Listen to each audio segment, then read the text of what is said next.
Halo semuanya, kenalin nama aku Siti Aulur Haliza. Aku dari kampus Universitas Tikom Bandung. Di sini aku mau ngejelasin sedikit apa sih kayak burnout gitu. Mungkin kalian nggak asing gitu ya dengernya burnout gitu. Mungkin dari di antara teman-teman kalian juga selalu sering ada yang bikin status kalau nggak kayak bikin update gitu, update story gitu kayak, duh burnout nih, kayak duh gimana ya cara ngatasin burnout gitu. Nah di sini aku mau kayak ngejelasin sedikit apa sih burnout itu gitu. Di sini tuh ada pengertian burnout, yang itu pengertiannya adalah kondisi kelelahan yang teramat sangat, rasa lelah, rasa kosong, tidak berharga. Terus juga kondisi stres kronis di mana pekerjaan merasa lelah secara fisik, mental, emosional, dan juga gara-gara pekerjaannya gitu. Mungkin kalau lebih singkatnya sih kayak kalian tuh lagi mengerjakan sesuatu tapi kalian tuh kayak duh capek banget nih gitu, kayak duh aku emosional banget gitu, kayak diajak ngobrol sama teman-teman kalian kayak kayak hai gitu, ayo kita kita kesini gitu, terus kalian tuh kayak mood kalian tuh kayak enggak deh aku nggak mau gitu. Nah itu bisa jadi itu karena burnout gitu. Terus macam-macam burnout apa aja sih gitu. Ternyata burnout itu dibagi menjadi 5 bagian gitu kan. Ada tentang pekerjaan, ada gaya hidup, ada karakter diri, ada persoalan adaptasi, dan juga ada tugas mengasuh. Dalam pekerjaan mungkin kita sering ngerasain ya, kayak tugas-tugas yang sulit gitu, yang sulit kita kerjain, uh, yang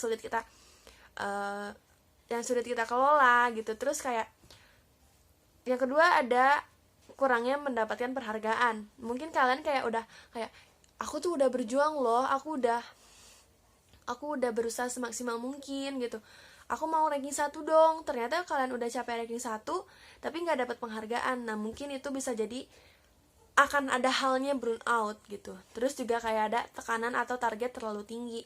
Biasanya sih itu dalam pekerjaan yang perusahaan yang selalu menargetkan sesuatu gitu, dan kalian pun tidak bisa mencapai target itu. Nah bisa jadi itu kayak burnout gitu. Terus kayak dari gaya hidupnya gitu, kayak kalian tuh terlalu santai gitu, terus kayak terlalu banyak pikiran yang nggak seharusnya dipikirin gitu. Terus juga kalian bisa jadi kurang tidur gitu kan. Terus juga kayak kurang memilihnya pertemanan atau keakraban gitu sama teman-teman gitu. Terus yang ketiga ada karakter diri. Biasanya sih orang yang sering burnout itu orang yang selalu harus perfeksionis, kayak aku tuh harus menjalani menjalani kehidupan tuh harus sama dengan apa yang aku rencanain. Nah biasanya orang perfeksionis tuh orangnya tuh harus tersusun rapi gitu, semua sama rencana yang mereka udah lakui, yang mereka udah susun gitu. Terus kayak mereka juga kayak ingin selalu berprestasi gitu, kayak orangnya tuh kayak aku harus mencapai sesuatu yang menurut aku itu aku bisa gitu. Ternyata tekanan yang seperti itulah yang menyebabkan burnout itu terjadi gitu.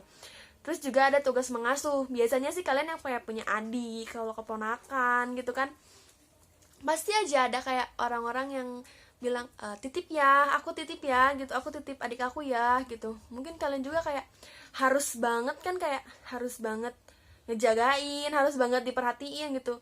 Nah mungkin itu bisa jadi salah satu hal stres gitu ya, karena kalian tuh nggak bisa berpikir nggak bisa berpikir luas gitu, nggak bisa berpikir bebas gitu, karena fokus kalian tuh hanya satu gitu, menjaga gitu kan. Terus juga ada persoalan adaptasi gitu. Biasanya sih kalau persoalan adaptasi biasanya dalam pekerjaan, kayak kalian tuh baru masuk dalam satu perusahaan gitu, biasanya itu sih yang menyebabkan terjadinya burnout gitu. Contohnya contohnya apa aja sih biasanya burnout tuh yang kayak dirasainnya tuh apa aja sih gitu. Kayak mungkin yang pertama, kalian tuh selalu aja merasakan kelelahan. Meskipun kalian udah istirahat, kalian pasti aja lelah gitu. Kayak duh aku capek banget nih, meskipun aku udah tidur aku masih ngantuk. Nah biasanya itu sih contoh burnout gitu. Terus kayak merasa tidak berguna. Biasanya sih kayak orang-orang itu kayak di pekerjaan, mereka tuh biasanya orangnya yang kayak selalu aktif, selalu bersemangat gitu dalam hal berkontribusi lah gitu. Terus ada suatu hal ketika dia tuh sudah tidak, maksudnya tuh sudah tidak bukan tidak digunakan, tapi sudah mencapai batasannya. Nah itu tuh biasanya mereka tuh akan merasakan kayak aduh aku udah nggak berguna nih gitu, biasanya kayak gitu sih.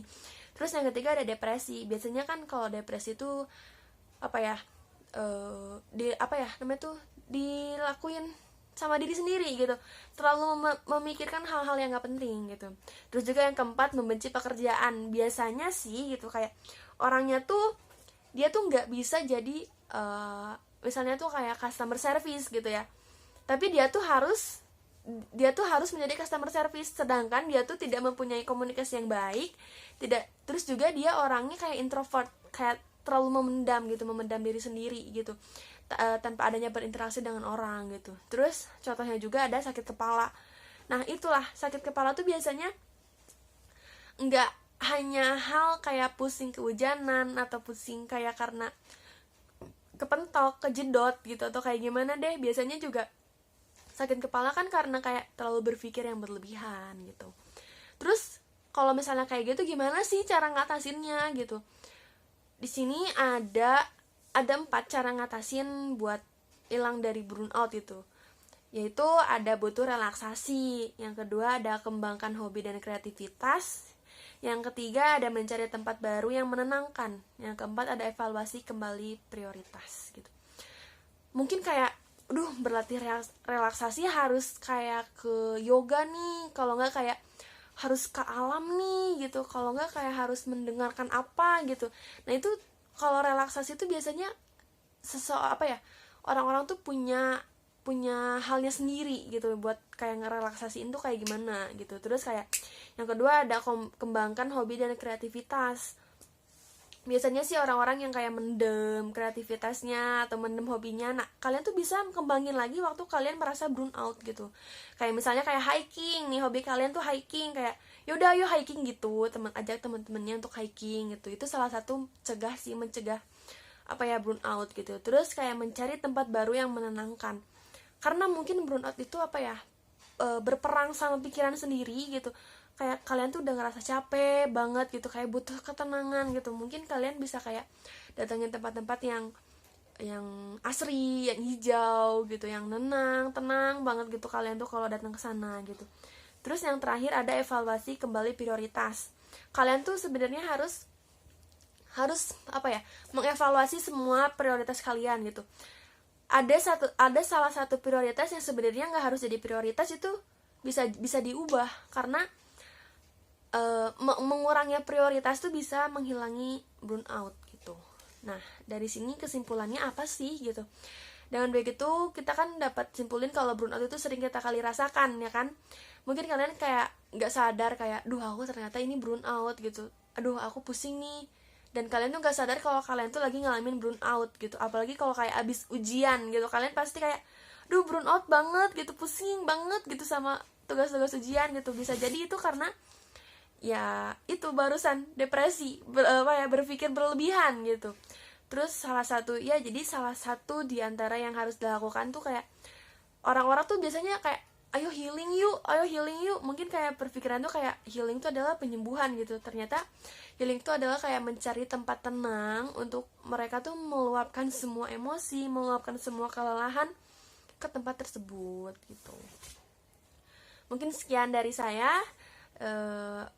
Mohon maaf bila ada yang tidak dipahami, mohon maaf bila tidak ada yang agak sulit kalian cerna gitu.